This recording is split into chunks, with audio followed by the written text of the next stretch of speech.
Welcome to the OFX podcast. I'm Dave Claxton, and along with me, as always, is our somewhat slighted Spartan, Bethany McChesney. And today we have the reason for such slighting, Jack Bauer.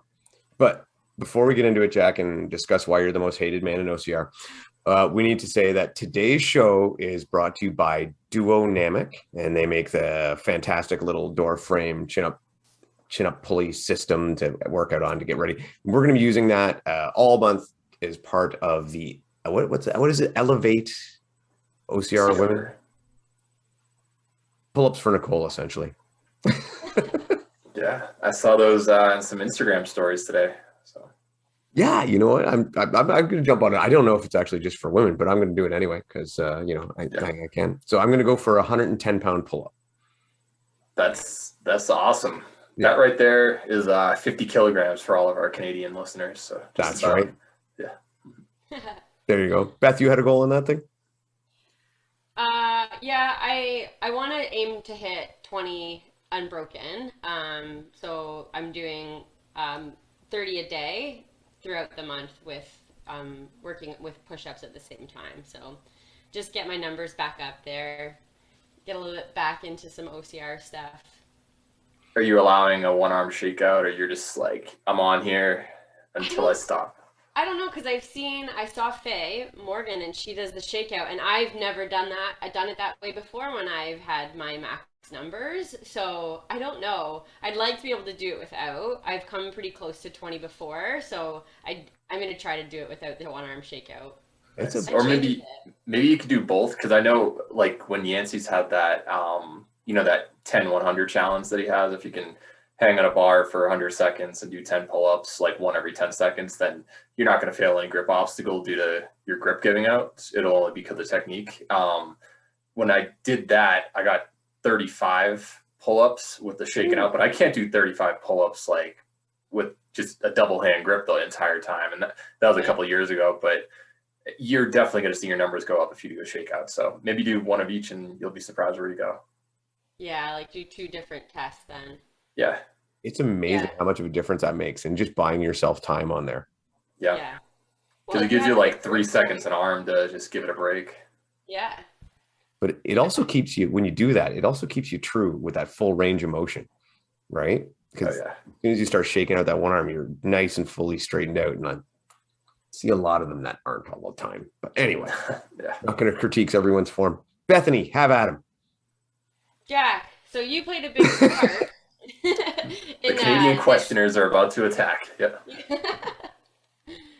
You played a big part in this new pro team system.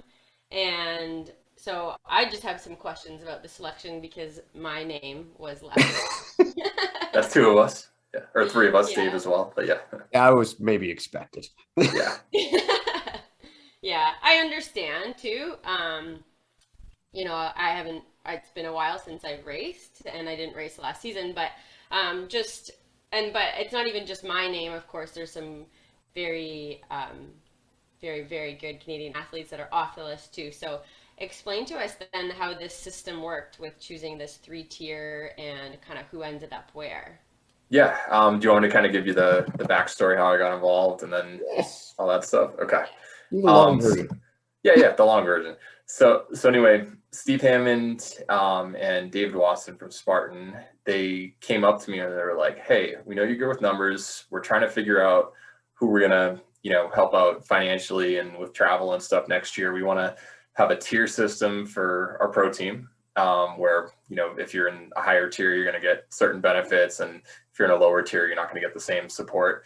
But they wanted to essentially see how things would have shaken out with their proposed system, and it wasn't good. And I'm like, sorry guys, like, no offense, you're getting 50% of people wrong on this. Like, it's just not gonna, you're gonna make a lot of people angry. I'm like, I'll make a lot of people angry, but I'll at least get it right for the most part. So I was like, give me the reins, and I'll come up with a system for you. And instead of just making everything based on like your top 10, not all top 10 are the same. Or not all top 20 are the same. You could have a super close battle like you sometimes see at the local races where first through 10 in a super might be 2 minutes apart. And then first through 10, if you're facing Lindsay, might be 15 minutes apart. So it's a completely different way to rate people. So that's why I was like, we need to look at percent of winner, because that tells you the quality of your finish instead of just where you finished. So I went through the numbers, and I've kind of got a good idea of where the international field, not just in the US, and I'll include Canada as the international field in this discussion, but where everyone outside the US stacks up. And you saw what happened in Abu Dhabi. You have a huge successful European performance across the board, pretty big drop off for US racers. Obviously the Canadian women just crushed it. So they're, cream of the crop there as well. But I wanted to make sure that it kind of had like those same ratios. Roughly a third of the best people are from the US, roughly a third of the best people are from Europe, and then it's 5 to 10% sprinkled throughout the rest of the world. Maybe a little higher for Canada and Australia at times, but I went in there knowing that those are kind of the ratios, and just because based on all like the anti-camp ratings that I've got, but I don't want to use those because we wanted just super black and white standards. We wanted top 10, top 5, top 3, very, very round numbers that most people think of when you have like a good performance. And then adding in that percent of winner, I wanted it like top 95%, 90% of winner, 85, like nice round numbers that everybody can look at. And I basically just looked at how things would have fallen if I applied this formula universally. And it was like, okay, way too many people from like the Philippines are getting in compared to the US. And that's just not equivalent. Like a top 10 in a US National Series race, where, to use Faye Morgan as your example, like she'll finish around then, she would not finish 10th in some of these weaker areas. So I kind of applied different criteria to the US, to Europe, where they have a ton of different series. So top 10 in the US National Series race, you only have 5 opportunities to do that.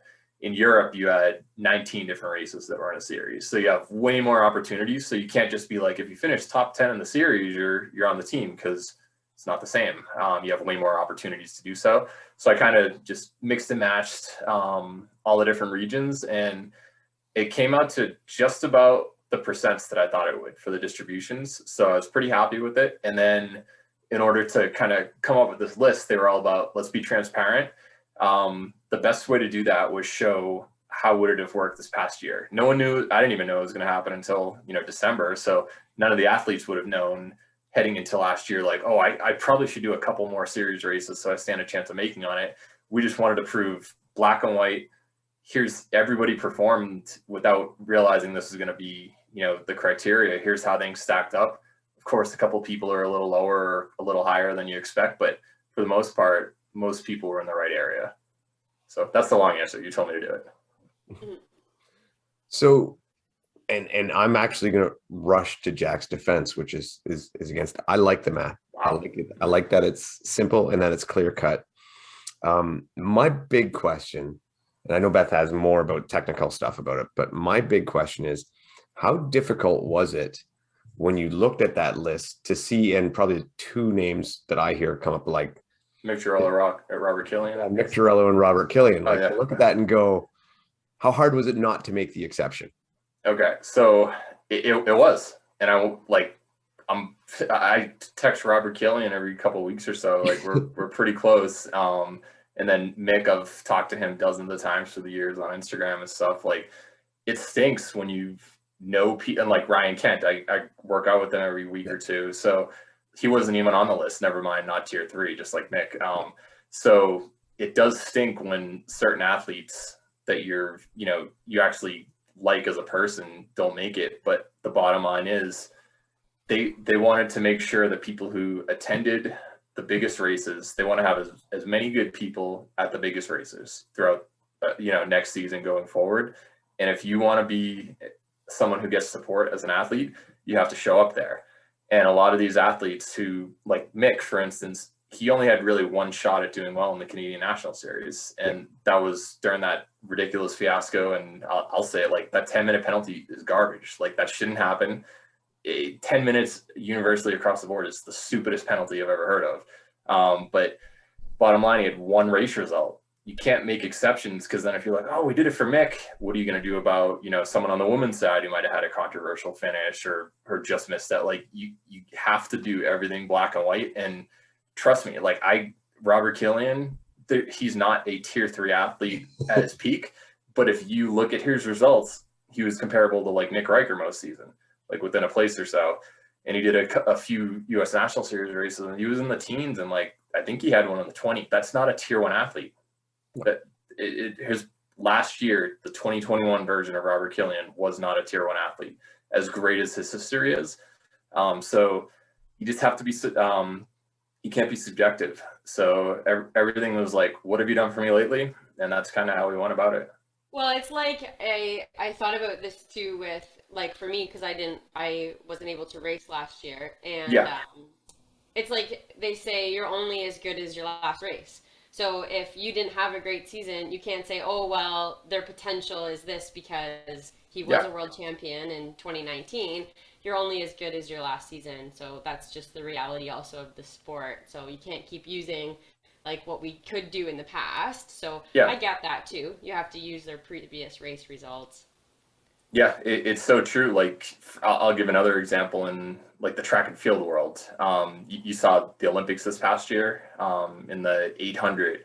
Aiting Mo, she won the gold medal, won it by like 2 seconds, crushed everybody.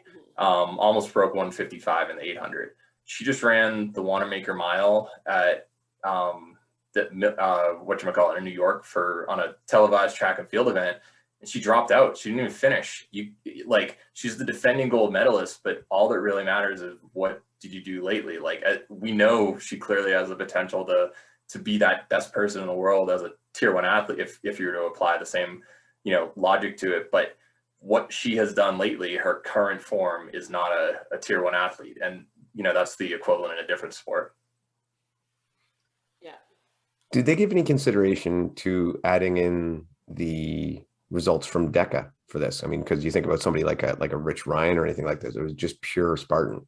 Only Spartan. They're keeping them separate. So, and like Rich Ryan, Ryan Kent, Faye Stenning, like they're tier 1 without quote. Well, Faye, I guess she was on the list anyway as a tier 2 athlete because of her Abu Dhabi finish, but it's a different brand, so, or a different sub brand, I guess. So then you're really like focusing in on the championship races then with this. Yeah, and honestly, like, I don't think that that's necessarily the best way, especially given that everything is all beasts and supers this year. It's not necessarily like a great representation for the rest of the year. But the bottom line is they said that they want the best people at the best races. Let's see how can you quantify who those best people were. And historically, if you look at like how people finish for some behind the winner, if you're within this range, you're kind of universally accepted as, a tier 1, tier 2, or tier 3 out. Like, everybody knows that Lindsay and Nicole were kind of on their own level. Like, VJ and Ryan were on their own level. Like, Ryan Woods was probably the closest, and Ryan Kempson had flashes of brilliance every once in a while. And but last year was kind of the VJ and Ryan Atkins show, and then Woods was pretty dang close. And then on the women's side, you obviously had Emma have a couple of great performances, Nicole, and then Annie, and Nicole had one race, but Annie and Lindsay all year, 1 and 2 in all the big races. Like, they are on their own level. And what were the numbers? Like, I ran them, and here's kind of the cutoff. It's like, if you had multiple podiums in the U.S. National Series race and you were like at least 95% of the winner, you kind of fell in that range. And there were a couple people, I think it was Rose and Alex Walker, they had multiple or at least one podium, but they were like 8 to 11% back in those. Like, that's not the same. If you look at on the men's side, if you're finishing 8 to 11% back, you might have been outside the top 10. So like, I didn't want to have it just a universal, you got a podium, you're in a tier 1 athlete. It's more, how good was your podium? I like that. I like that that's an added standard. See, to me, that's where the math becomes thoughtful and not just, like anybody could say, okay, well, whoever came top 10, like that means nothing. There's no thought process into that. That's just arbitrary. Yeah. I mean, as an example, the Arizona at the end of the season, there were 8 men and 9 women total in the elite heat. in one of those races. It's like, is top 10 really that impressive? You should have told me. I would have went there, scored a top 10. Yeah, seriously. But I don't know. I feel like you just need to differentiate good versus what is a quality performance. And do you guys understand the metric percent of winner? Like, I get it, but explain it. Put it out there. Yeah. So basically, all that you do, you take the smaller time, which is the fastest time of the day, and divide your time. So if you were, the winner was 30 minutes, you were 35 minutes, you do 30 divided by 35, and it's like 85%. That's all it is. It's just, little divided by big. That's it. It's simple percentages, Matt. Yeah. He's like, it blows my mind. I don't know how it works. I'm like, it's division, Matt. 1 divided by 2. We learned it in grade 3. It was like, yeah. But he's had math corner in the past, so like I give him a pass. But whatever. Yeah. So a couple of things I haven't heard people mention about is one, and I thought this was kind of cool, is even though you see something like Lindsay had said she's going to cut back on her racing and not really do as near as much.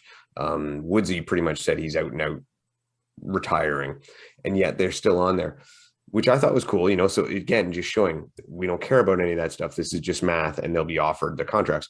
Mm-hmm. The thing about it though, what the list Spartan released is the list of essentially people they're going to offer contracts to, not necessarily the list that people have signed. Yeah. Are they you hit the standard basically? Yeah. Are they thinking of doing any type of like, say like 10 people there don't sign on, say, no, I'm going to pass. Are they going to roll back 10 other people? Do you know that? Or are they just saying, no, this is the standard and the standard is the standard? Standard. I don't know anything about like the money or benefits on that. Like that was all like, oh, okay, here's what they turned out offering people. Like, can't yell at me for any of that. But we're not going to be like, oh, instead of 90% of the winner, let's make it 88 so we can fill 2 more or 10 more people. That's just not going to happen. So, and anybody like one of the metrics is if you get 6 podiums throughout the year within 95% or 3 wins, you're a tier 3 athlete. Doesn't matter if they're at your local Sunday sprint or at a US National Series or World Champion, whatever. If you get those, you're a tier 3 athlete next year. So Rylan, he already has 2 podiums or 2 wins, so he just needs 1 more. Let's pretend he wasn't already a tier 2 athlete and he just met the standard. He's not going to qualify in the middle of the year. He doesn't get added on to the 2022 team. He will get those benefits in 2023. So there's no like adjustments throughout the season. And that's regardless of the competition at the race. Yes, but you also have to realize they're cutting back on elite prize money, and at a lot of these local races. We were talking about that, and I almost thought that it'd be worthwhile getting rid of that for the most part, just in case the competition slips. But we decided that a lot of the times you're not going to see the competition. Like that 95% of winner is what helps differentiate, people just getting third because there were 4 people in it and they were the third finisher. Like you still have to have a quality performance. And you saw how good the field was this past weekend. It was like Mark Batchers didn't make the podium in a local super on his home soil. So like you're still going to have good competition. And I don't think that there are too many easy podiums these days. So along that side note, and you would be the one to ask, is that the fastest sprint time ever? Close. Almost. Yeah. I don't know if you saw, Beth. It was like 20 minutes. Yeah, I did see. Yeah. There was one in Australia a couple of years ago. It was like a city sprint, I think is what it was called, but it was still the elite field, and a couple guys broke 20. And then, little known fact, the only time, Dave, this got brought up on your past episode, actually. No way. In Connecticut, that you were talking about, you traveled to Connecticut for some. Yeah. But there was one race in Connecticut in like 2014 or something. It was called the Reebok Invitational, I believe. And I think it was Jun Pak who ended up winning World's Toughest Mudder once or twice in the early years. He and maybe David Magida or Alex Nicola, I forget. There were a couple guys who showed up there, and it was like a 2-mile race, and it ended up being won in like 13 or 14 minutes. But that was the shortest one on record.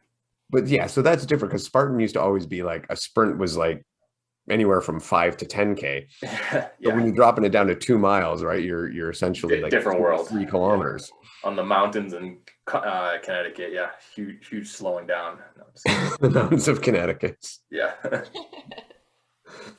Yep. So how did like I'm sure Spartan has told you this, but they have every intention of following this through for next year, right? Mm-hmm. Yeah. So Benefits might change depending on like how, they might get more sponsorship money or whatever, but you will not be a tier 1 athlete in 2023 unless you meet these standards. yeah, and I know the benefits and stuff. That's nothing to do with you. That's not your realm. You're just the numbers guy. And by the way, Watson and Hammond, well done to finally recognize like we've been saying for a long time that they needed to bring Jack on. And congrats to you, Jack, from finally realizing that you would be of use. Yeah, no, I'm sitting in my island beach house now. Huge salary bump, just. Did you get the F1 money? Oh yeah, I got my Lamborghini, definitely. just like they said. We joked about it a bit about being the most hated man in OCR. Have you got a lot of flack?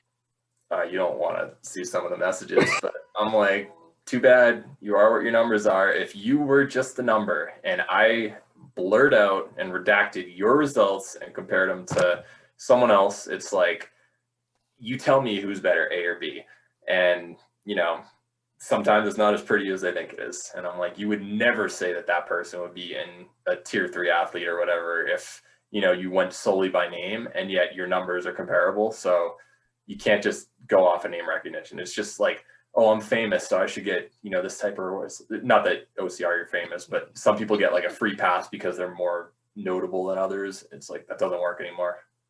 I think it's funny because if I was you, I would have just said you guys thought that B team remark was bad. Eat this. I almost put a little slip. That's funny. I almost put a little instead of tier 2, I almost wrote tier B, like just one, just to see if anybody noticed it, but I didn't do it. Kept it professional.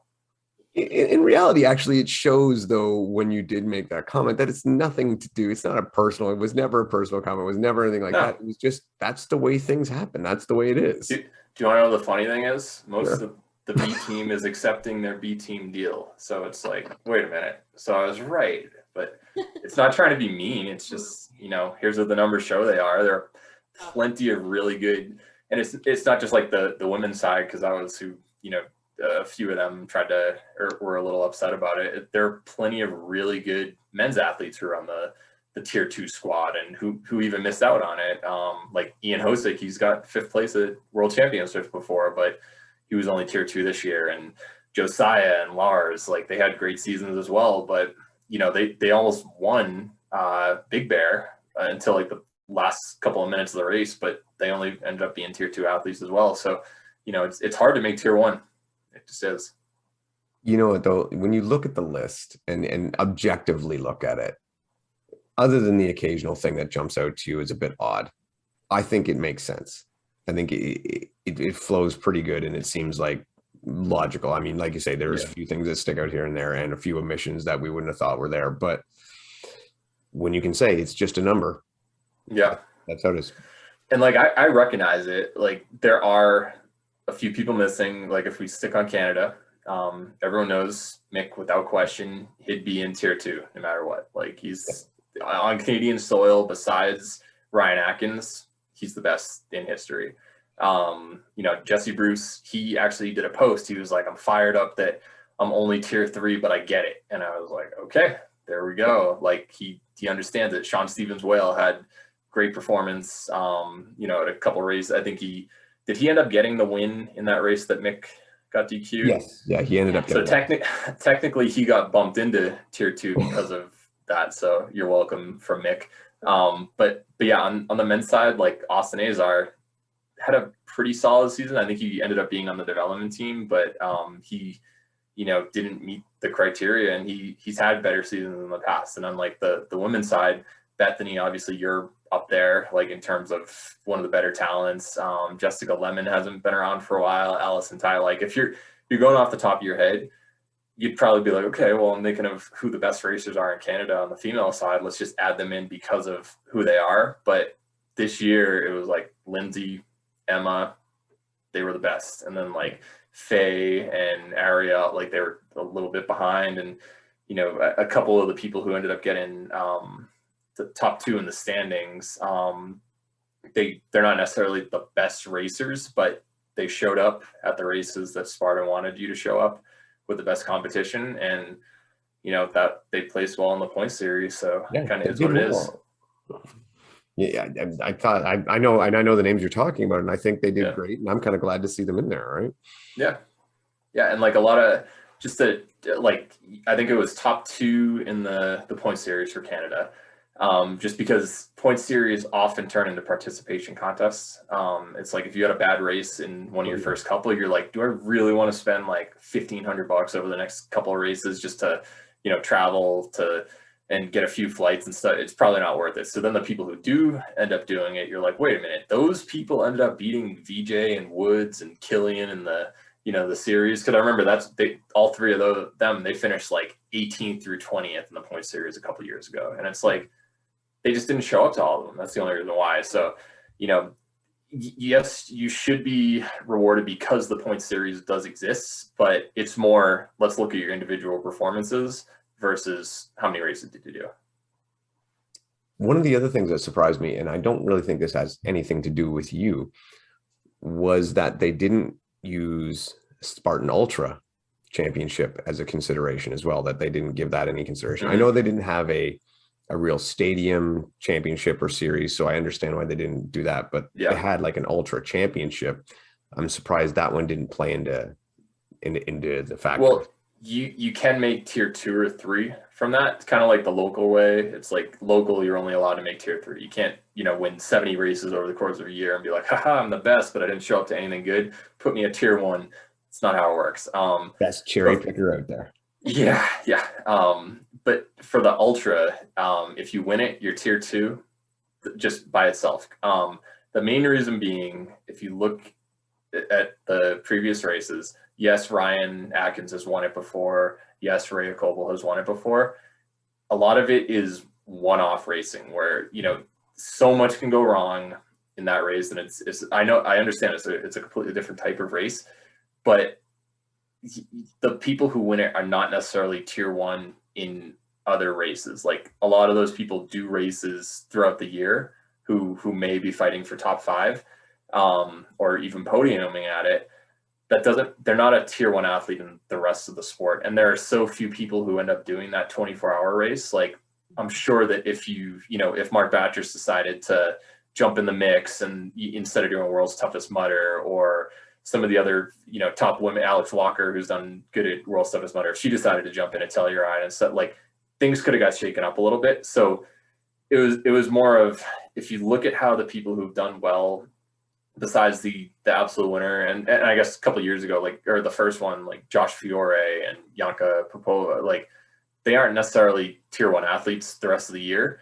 They're very good racers. They should be, selected because of their achievement, but it's such an obscure event. So unlike the rest of the year, that even if you win it, it's not necessarily representative of how you do the rest of the season. And on the other end of the spectrum, there are plenty of people who do, like myself, I do stadiums, same as Bracken primarily does it, Matt Kempson, on the women's side, that you have a ton of Cassandra Oman, Laura you've got a bunch of them who just specifically do like the shorter stadium style races. There's no way to qualify because there isn't a stadium series. So it's all about, how did you do in the big races? And yes, certain distances get left out, but don't think it's only the long ones who get left out, because a lot of the short course specialists don't have a way to qualify either.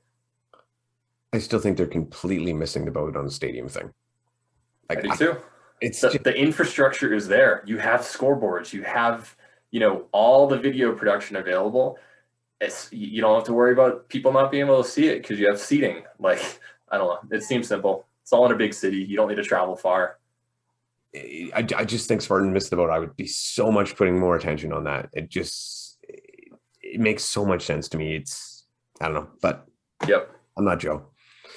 I agree. It's probably more in Watson's court at this point than Joe. Watson likes F1. That's all concrete and stuff. That's a stadium. Yeah, no, I'm trying to get him away from the car analogies for his decisions, because that's kind of how he based it a little bit. But we had a lot of good banter, and honestly, like most people don't realize what's going on behind the scenes. I didn't until, I kind of got past the curtain, but it's not as bad as people think. Like no one's trying to screw the athletes, and it's not easy. And anybody who kind of like critiques stuff that comes out, it's like, go ahead, let's see you come up with your system, run your own numbers, let's see how it goes. I want you to reveal every single outcome that happens, list it publicly, get yelled at, see how it goes. And I don't think too many people are willing to do that. That's a good point. Yeah, because everybody thinks there's a better way of doing something, but they don't do it, and they don't actually know how. They're like, it stinks, but okay, why does it? Why is it terrible? Let's show us a better way. So speaking of thing that stinks in a better way. Mm-hmm. Most people after their workout. No, I'm just kidding. Age group series, the U.S. National Series, the Canadian Series, always series, will be using the percentage-based point system. And I know this has been something that both you and I have agreed on for a while as a different way to score points for the series. Did you try to make a push for that for the elites? I did a couple days ago, actually. I was having some back and forth with some people. Though, a couple days ago, Jack, you were in there. You had to do it earlier, man. No, I mentioned it, and it was more like, no, we kind of like it, and I'm like, I'm not letting this one go to rest. I'm gonna come back full ammo. Let me pull it up. But basically, I reached out and I was like, the spread. Let's bring everything to 100, to a scale of 0 to 100, because 300, it's confusing. Let's just divide everything by 3. If you look at what happens, like 300 now becomes 100. Your 264 becomes 88. Like that's 12 points. That's 12% of winner. If you look at it that way, that is not how people have been finishing.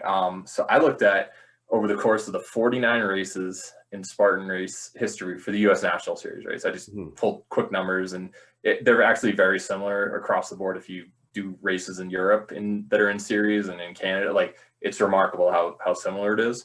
But second place on the men's side is typically 98% a winner, and on the women's side, it's 96. So why are we given 88? That's such a big drop. Where does 88 actually fall? On the women's side, that's about 6th place. And on the men's side, it's 9th. So you're basically penalized. Like it's too big of a difference to make up.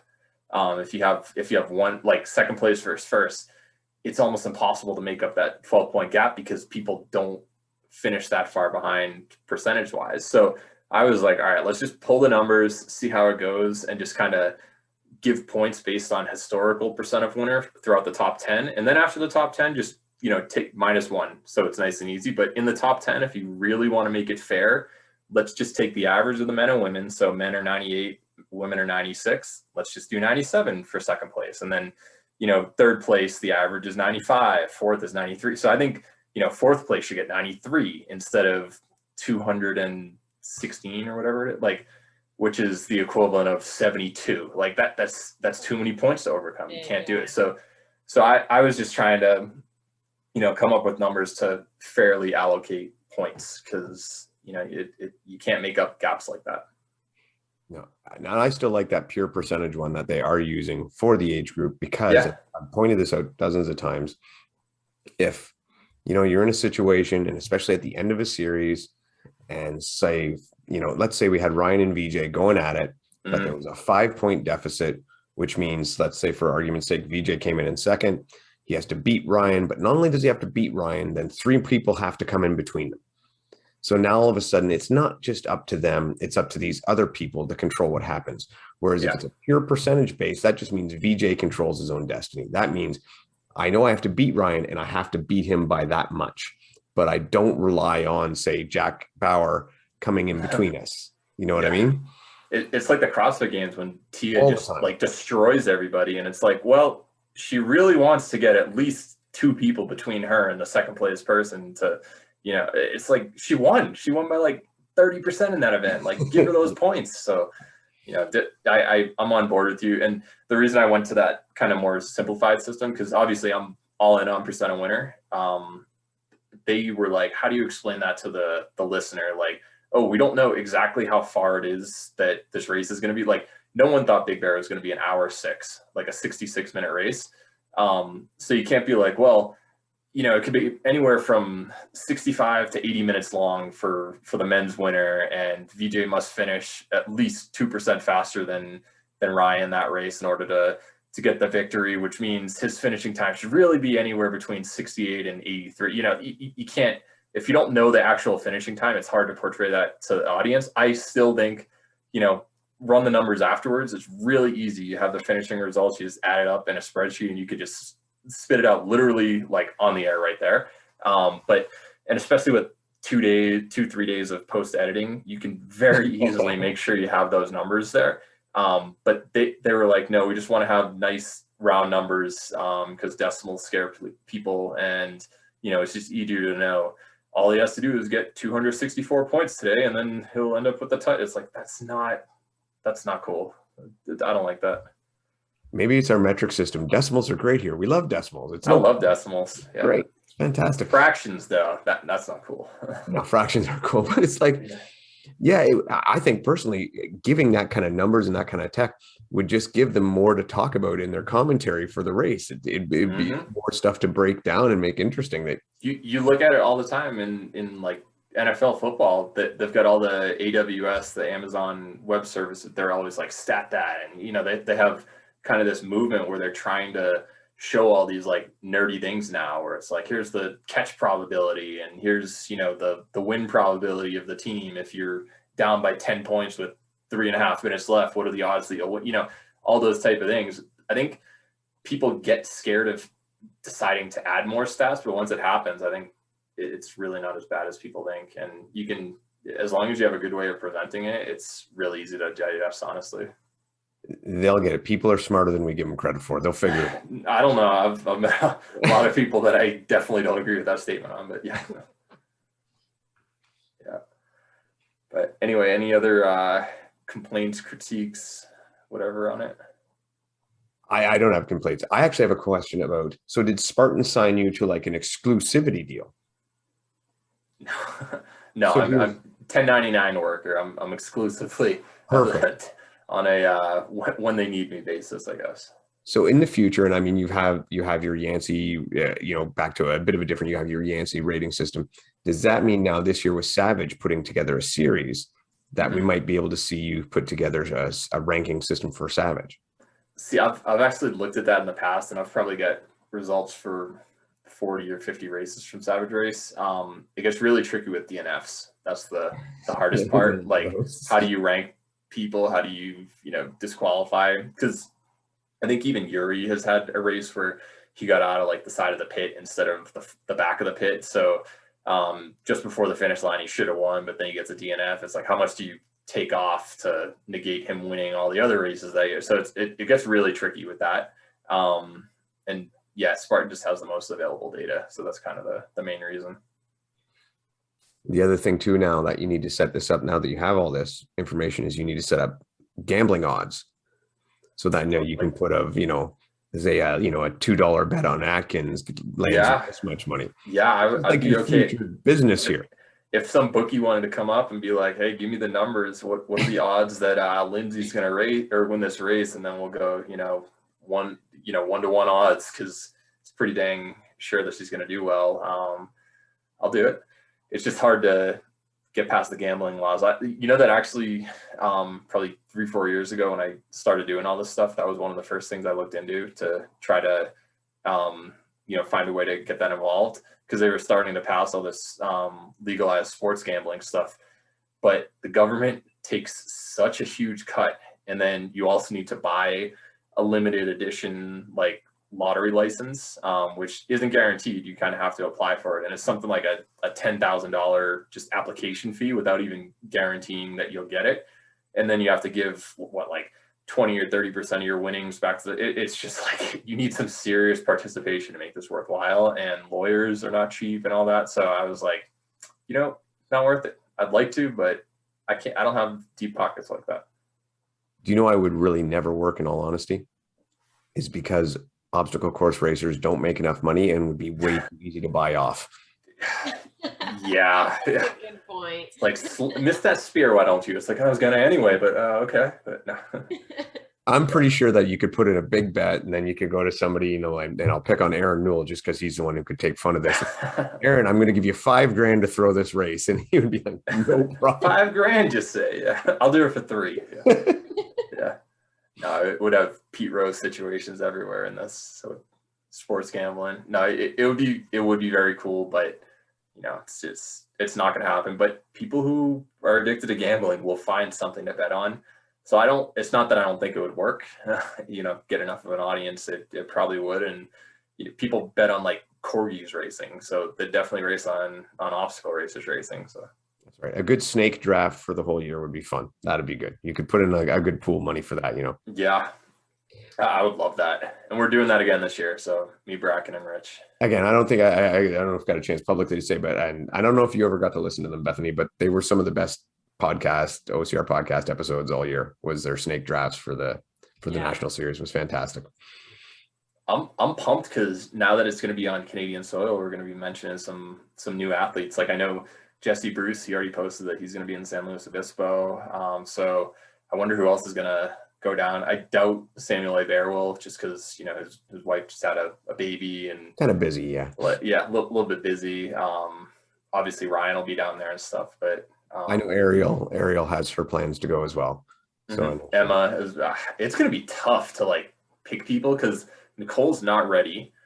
She won't be there. She said that most likely like April or May she'll be past the stage where she gets the okay or not. It's going to be a tough women's field to pick now that Lindsay might not be there at most races and so Lindsay's out to be there, and if she is, she's not full-time committed. Yeah, Nicole's not 100%. Annie Rebecca's gone. Shelf. Annie's got, what was that, elbow injury? Dislocated elbow was same thing that happened to Brooke Wells when she was doing the snatch. Oh, it was that level. My injury? Understanding that really? I was told it was a dislocated elbow, and that's what happened to Brooke Wells. So if that's the same injury, Brooks was nasty.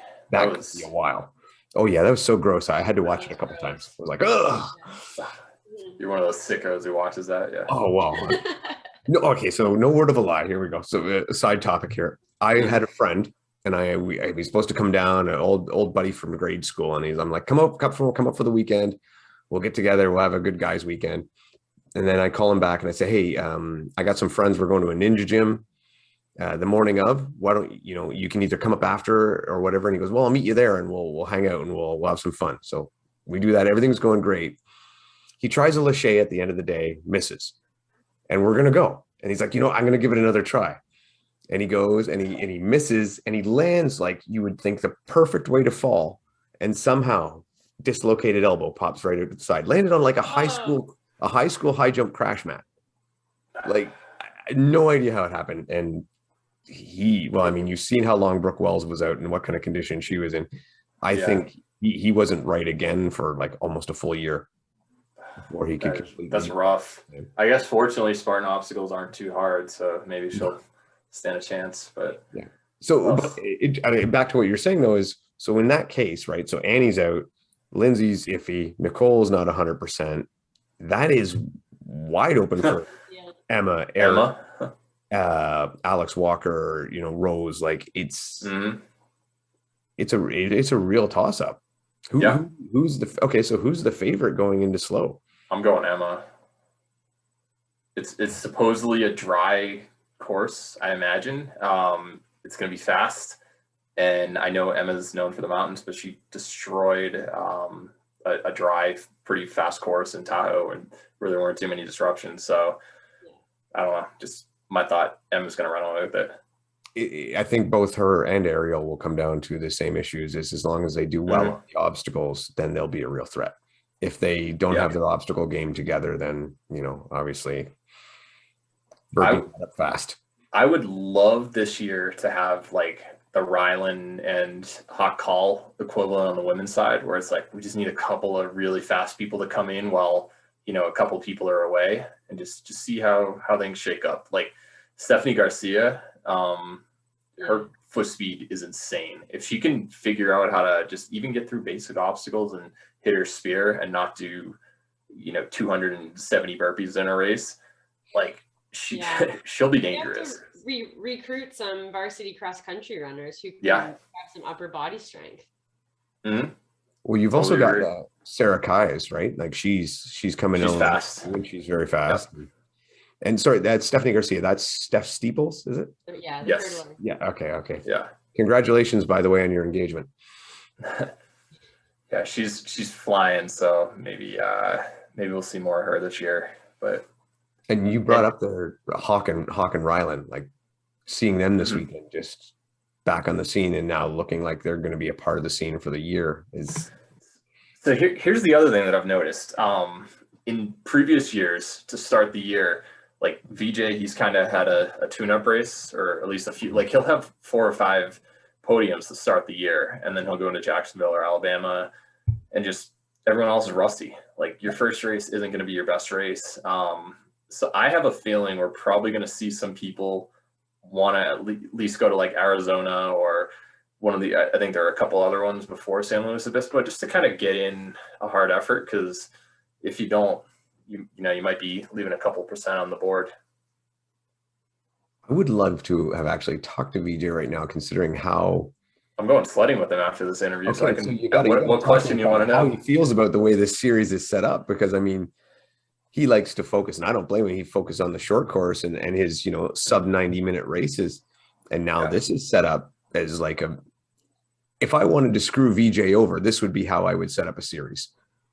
yeah, it's going to be different. He's put in way more mileage than he has, and instead of doing just like long runs time wise, his coach has been having him do long runs distance wise. So it's like if you can't handle 14 miles, doesn't matter if it's an hour and a half or 2.5 hours, depending on how hilly it is and stuff.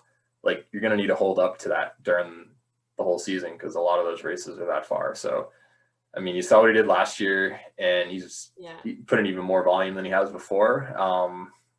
It's going to be a good year for VJ. I don't see any reason he's going to go backwards. I can see other people going forward, but he was undefeated all year last year in Spartan, so it's going to be tough to beat. He had a fantastic year, and the guy's absolutely a machine. And I love that he specifies. I think everybody will need to do it in the end, Yeah, because you will not be able to run that full gamut. It's just people are going to get too good. Yeah. Because if you're not specifying, somebody else will.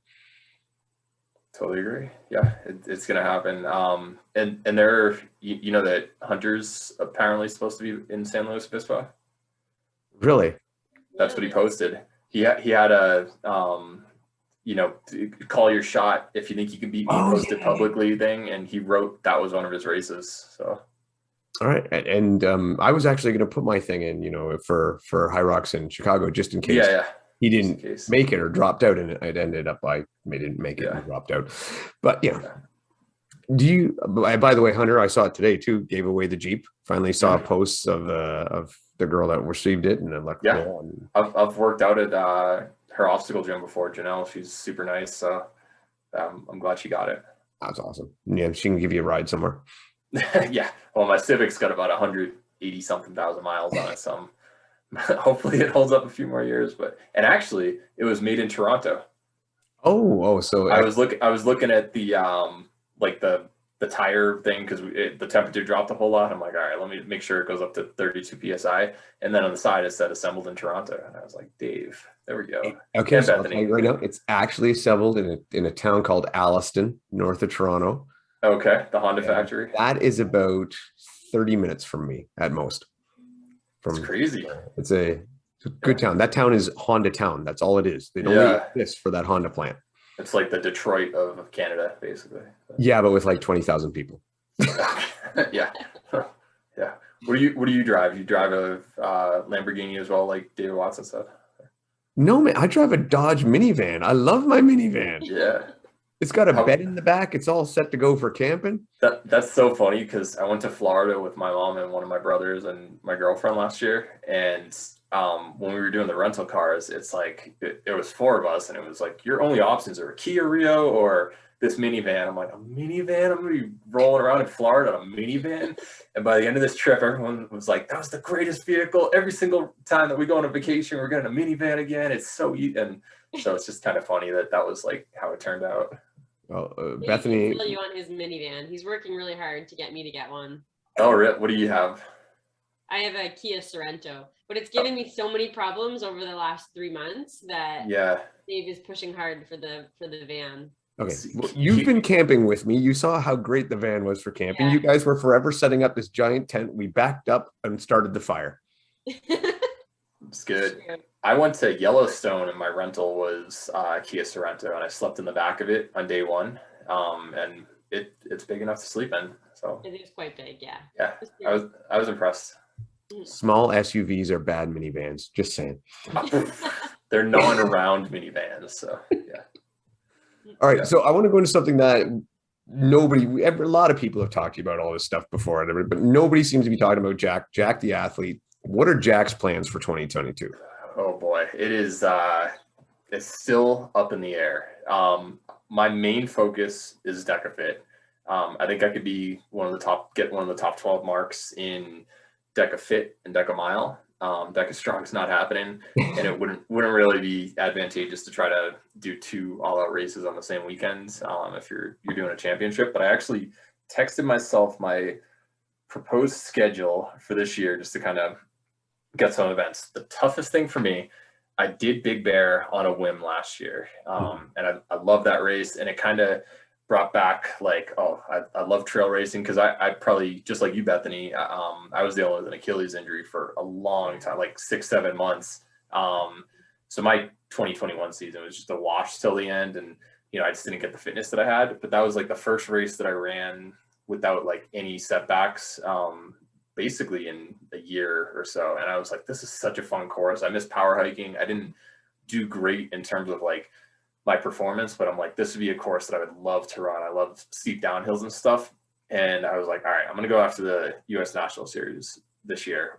But then it was the same exact day as High Rocks. And I'm like, High Rocks is probably a little bit better to focus on for DecaFit because you can always, get strong early on, get fast later on, and then, you set yourself up. So it's such a tough call. They're on the same weekends, and I might be helping Spartan with some of the, whether it's like behind the scenes or sideline, whatever. It's not official, but they want to find a way to, get me involved at least in, helping the production, at least, even if I'm not like on camera or anything. So I might be at some of these venues, and it's like, if I'm at Big Bear helping there, it's like, I wouldn't race that race, and I wouldn't race High Rocks either, because I wouldn't be on. So it's like, what am I even going after? So it's kind of tough, but end of the year, I'm going on all in on Deca and OCR World 3K. I'm going to get better at obstacles and attacking them, because I ran a really good 90% of the race, and then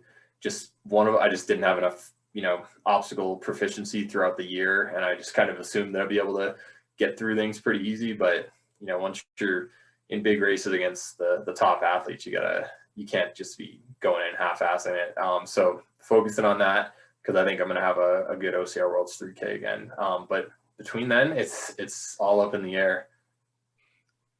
I think that the DecaFit championship thing with that top 12 get in, I really, again, this is a straight standard mathematical system, and I like it. It's just, the only thing that gets sketchy on it is you could be sitting in a position of, like, let's just for argument's sake, say Bethany runs a DecaFit early in the year and she's sitting number 10, number 11, something like that. And then when's the last one is? It's very soon before. It's on my birthday, September 3rd in West Palm Beach, Florida. So it's like, do I really want to go to West Palm Beach, Florida on my birthday? Like, if you're not really locked in, then you got to make the trip for that. So, I mean, yeah, I still like the system, but I could just see where that was like, oh, that'd be really tough.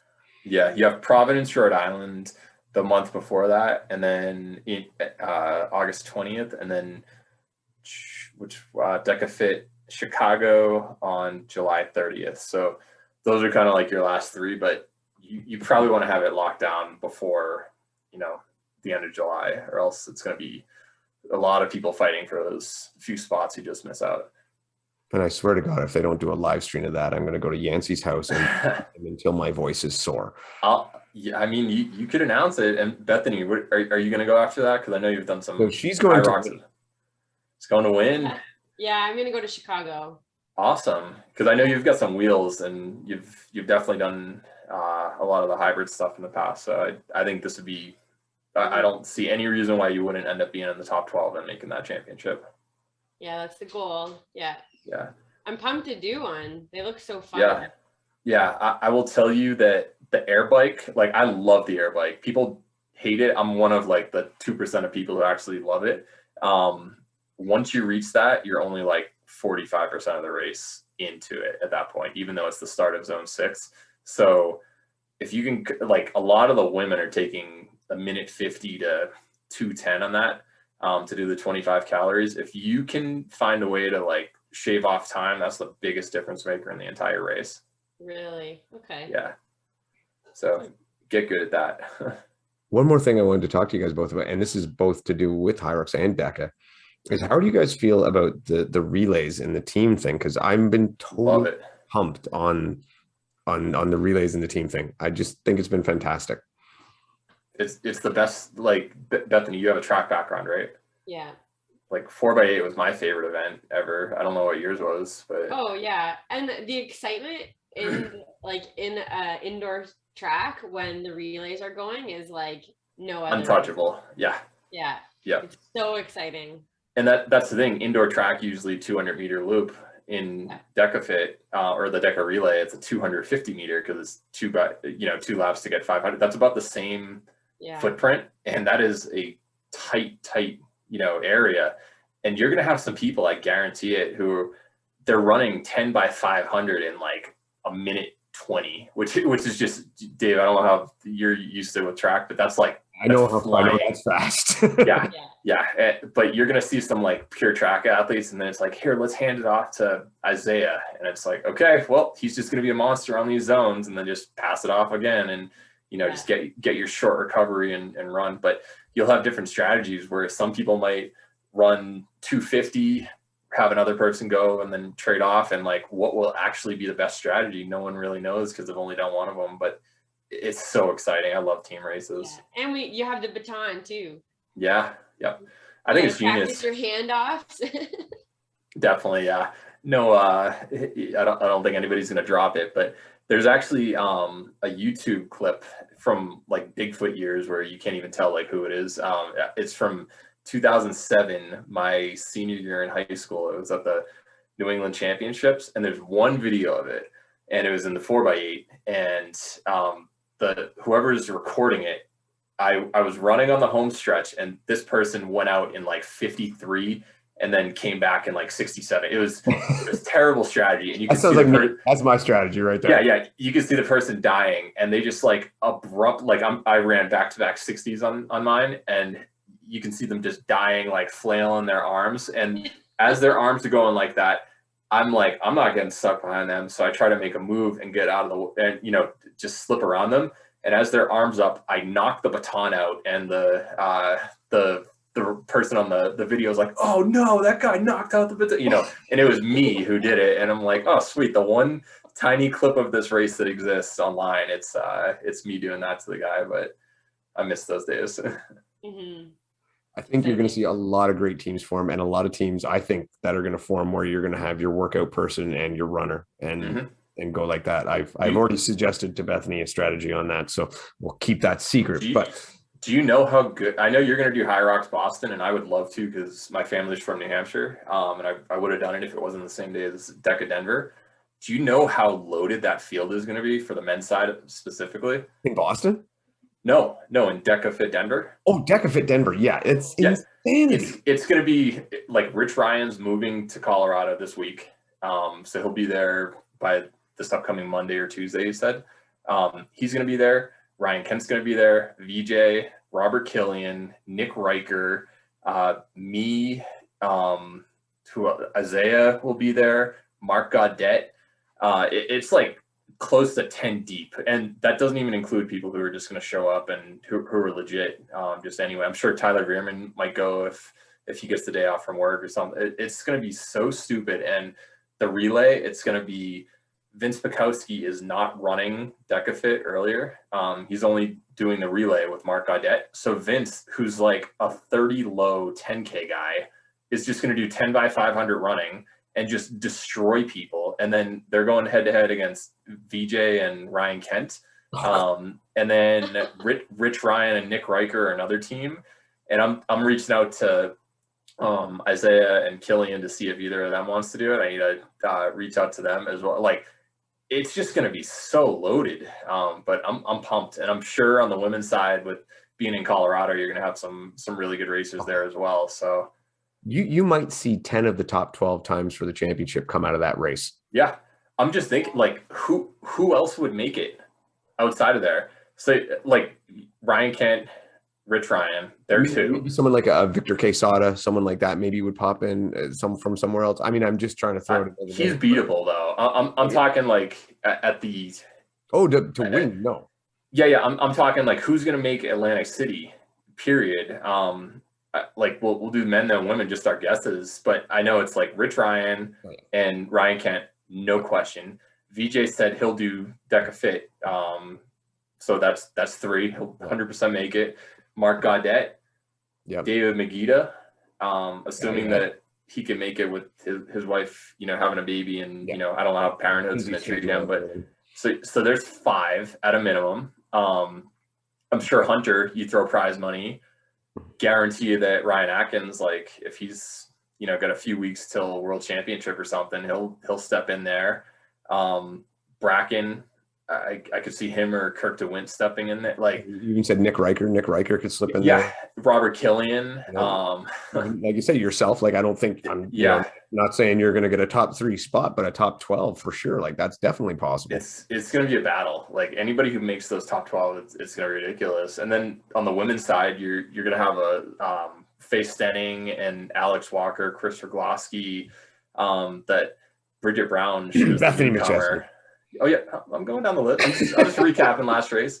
Bethany, I'd love to see her do that. I'd wonder if this is just complete speculation. I wonder if like Rebecca Hammond for a one-off race, like that's easier to train for. She's done high rocks in the past and done really well. I would just wonder if she'd consider something like that. Because it's not training for a mountain beast. It's more like, okay, I've got 30 minutes today that's free. Like I can get in a pretty good high intensity workout. Like 5 by 1,000. Yeah. But you'll see some Morgan Schultz. Hopefully she's healthy again. And then some of the typical stadium athletes. I bet Corinna will be there. Cassandra Oman, you'll see some Kelly Sullivan, you'll see some really good names. I think it's I love the relay format where you just pass anywhere. I think it's great. And if anything, and I just saw this or heard this, I should say, with Rich Ryan and Dylan Scott, they pointed Dylan also, he's a name to. If he wanted to, he could jump in it, but they pointed out a real flaw with Hyrox's double system. Mm-hmm. And I mean, it's where Dylan's going to go with Tara Jackson. They're going to do doubles in Boston. And Tara, I don't know, he kind of jokingly suggested, she's just going to run with him and he do all the stations. Well, if you took someone like a Hunter or a Ryan Kent and then just put him with a woman who can just run with him and they did all the stations, with the lighter weight, they could crack the record. And I think that it really can you run 10 by 500 at 6-minute pace is basically what it comes down to. And that there are a lot of women who can easily do that. So, and so, I mean, it kind of points out a bit of a flaw in the way their system works there. And you're only as fast as your slowest person. Yes, you could have, some like Lauren Weeks is a freak. She's not going to slow you down on the run or the workout stations, but it totally depends on who your slower runner is for almost your entire outcome. But if you took someone like Hunter and paired him with Renee Metavier, right? Yeah. And you said, okay, Renee, just run with him and Hunter do all the stations because it's lower weight. Yeah. And he's going to set a 54 or something like that. And it's 52 or something. Yeah. Yeah. So, I mean, it's like, it's not a team effort, right? So I just when I saw that pointed out, I'm like, oh my God, that is a horrible system. No, I've tried doing the math on some of that stuff mentally as well, and it's like you could literally just there's no point trading off in like the rower. There's no point trading off in maybe farmer's carry, but if you're in the co-ed weight, it's not as heavy, and I don't think too many people are dropping. But almost everything, it's like you're just trading off, and it'll probably be faster, but at the end of the day, it's like if your slower runner is being compromised, you're not going to have as good of a time, and you might as well keep them fresh and hope your faster runner doesn't get as tired. Yeah. I mean, it was just, I was kind of stunned when I pointed out, but I do like their relay system, their 4-person relay, though. That's a little bit different and definitely is much more of a team effort. So, yeah. So yeah, let me ask you two a question. What are your thoughts or your predictions for this upcoming season with the North American Elite Series? How's Canada going to do? And, who's your male and female champion overall? I think it's best 4 or 5. Oh, you go first, Beth. Well, I like focusing more on the women, though. I think the setup of these races really does favor Emma and Ariel. Like, they're mountain runners. They love the beast. And like they can make it to these races too, being on the East Coast. So I think they're going to have an amazing season. So I think they'll be in those top 3 for the series overall. Even if Nicole comes back in race 2 and she's 90% form, and I just wonder, is Annie gonna miss most of it? Like, that's the hard part. Yeah, like again, these are beasts too, so coming back into form, she still has to kind of catch up and now get mountain ready for a beast race. So still a ways to go when Emma and Ariel are coming off a phenomenal season last year. So yeah, and then after that, I don't know for the women, but I could honestly see if Lindsay decides to do, most of the series, which it doesn't look like she's going to, but she hasn't fully announced it yet. It could be a sweep from Canada, honestly, with Annie injured and Nicole not ready to come back. I could see it happening. That would be amazing. I agree. Especially before Annie's injury, I really had her slated to be on the podium because she's just so consistent and so good. Right? Like she doesn't really have a spot where it's like, oh, Annie's not going to do well there. Oh, Annie's not going to do well there. Every race, she's a threat. So I would have had her on the podium. I think Nicole is just not quite going to be up to form. I think 2023, nobody's going to touch her.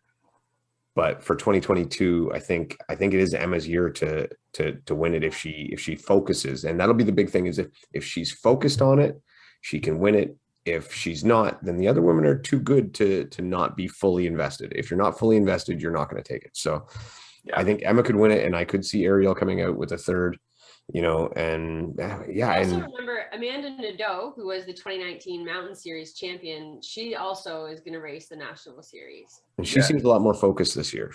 And she was doing like wildfire stuff last year, she said. Yeah. So it's definitely. And she got 6th at Tahoe before. Like, she can run mountains. Oh yeah, it's definitely good. And I mean, and then from the States, right? We got Alex Walker to think about, and she could put in, and there's still a lot of other great women down there. So yeah, but I'm going to go for Emma for the women. Yeah, full caveat: if Lindsay races the full series, she's going to take it. Yes. If Annie, depending on the severity of her injury, like I still think they're probably 1 and 2. Nicole, I don't know if she's going to be able to run 4, so that changes everything. But based on all the other assumptions, I would probably go Emma, Rose, and then Alex Walker 3rd. Always forget about Rose. Everyone does. Yeah. She's good. She's really good. She's great. And I mean, and I do it all the time, and I'm one of those people that always seem to overlook her or just forget that she's going. And then when I see her, I'm like, oh yeah, Rose. Oh, yeah, she's good. Yeah. Oh, God, yeah. Yeah. That really fast woman who's been around for a long time doing this. All right, yeah. Yep. And then on the men's side, let's hear the predictions. Well, I think the way the courses are set up, it's hard not to pick Ryan. It would be, if there was Ryan or Rylan? Ryan Atkins. Okay. Yeah. I'm just throwing a teaser. But I think it's hard not to pick him the way it's set up. But I do not think it'll be a runaway, and I do think he will be fought. It'll be fought hard. Wow, could guys like Rylan and Hawk jump up already? Maybe they might be able to. And of course VJ is going to be there, and I think it's going to be Ryan and VJ 1-2 again, and then you know what? Let's throw Rylan in there for 3rd. Yeah. How about you, Bethany? Yeah, I think between VJ and Ryan, let's give it to VJ. Back to back, the throne has been passed. Yeah, maintained. I think so. That third place has Hawk stated that he's going to do the series? He's 100% going to be in San Luis Obispo, and he'll be in Utah because he lives there. And I imagine, with Big Bear being on the West Coast, it's probably easy for him to get to. I don't know why he'd only do 3 of 5 if 4 gets you, contention, and he's going to have some of his travel paid for with tier 2 athlete status. And how hard could it be for him to get to the Mexico one? Like, yeah, that should be pretty simple from there, shouldn't it? It's probably 2.5 hour flight or so, but yeah. I'll put him third then. We'll put it. The thing that I'm not sure, but I know Josiah is going to be back. He said he's going to do tier 2. Lars is the one who's not sure if he's going to be back. And if there are mountain beasts, like his running level is stupid, and everybody always has said that you are your third race. He hasn't run his third race yet, and his previous 2 races are 4th place in U.S. National Series or North American Championship. So just saying, he can do really well. But Mark Gaudet moved to Colorado Springs a few months ago. He's going to be dangerous. He's working on his technical running, but in terms of engine, he is going to be tough to beat. And I would love to see Kirk DeWink get back involved, because he said that he's trying to break 2:30 in the marathon, and having that stay power, he's always been perpetually underrated. I would love to see him, make a run at it. And Mick Girello, if he can do it, he'll have a good year. I'll tell you right now, Mick's not going to be focused on the North American series. Yeah.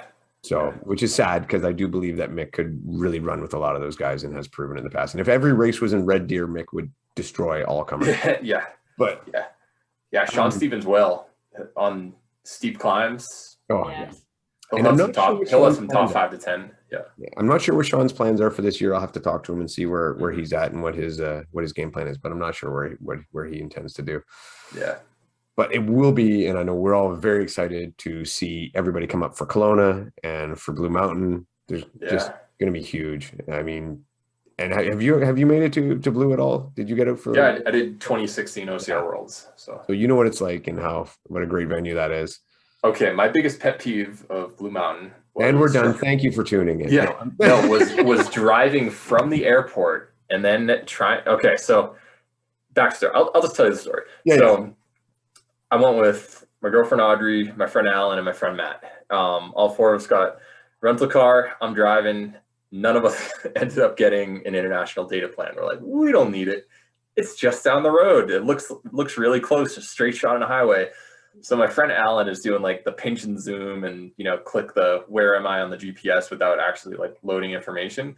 And he's like, everything is called Gray Road something. It was like it was impossible to find. He's like, take a left on Gray Road 7 and then Gray Road 8 is next, but then you get back on 7. Like it was super confusing.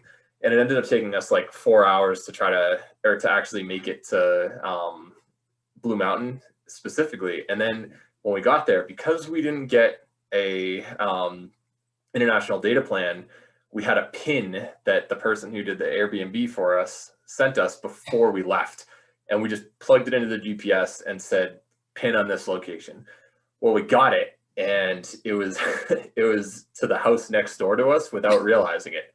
So we ended up getting there and we're like, what the heck? The door's open, or the door's locked. Like, we can't even get in here, and it's like dark. This is kind of dumb. So we're just looking around, and my friend looks up, and my friend Matt looks up. He's like, well, that window's open. I think I'll just go in and open it. So he climbs up like on like the shutters and stuff to get in there, and he lets us in the house, and we're like, what the heck? It was only supposed to be like 8 of us. There are like 15 different suitcases here. Like, everyone's already claimed a bed. This is done. And then we're like, wait a minute, this place has a hot tub.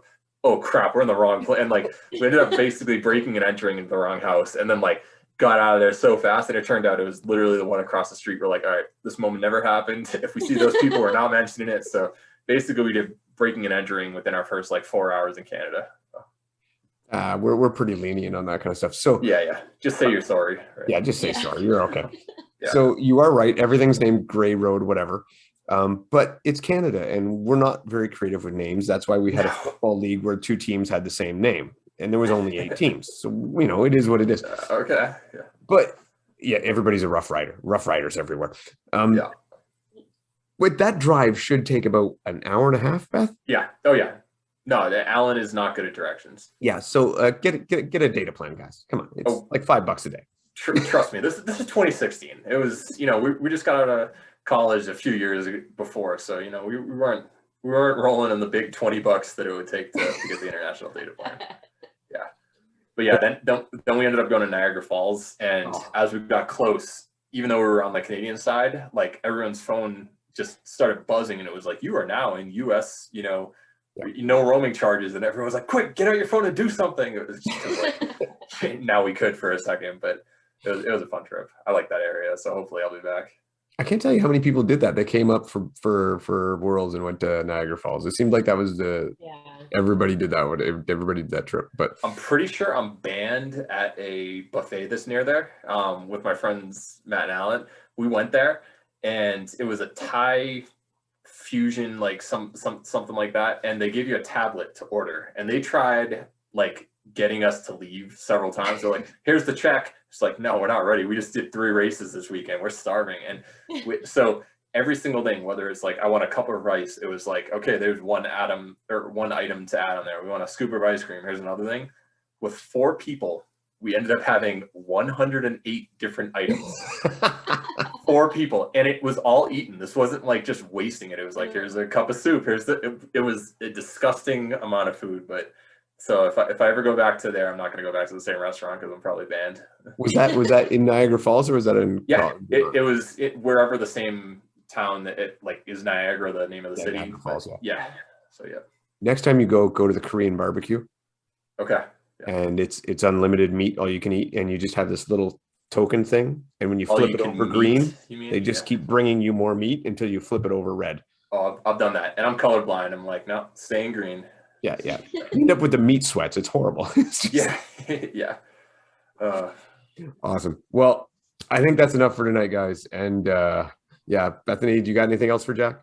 No, that's great. Thanks so much, Jack, for joining us and explaining how all that system works. And thanks for all the work that you've put in for making Spartan better. Appreciate it. Yeah, and hopefully I'll see you at DecaFit this year. Yes, for sure. All right.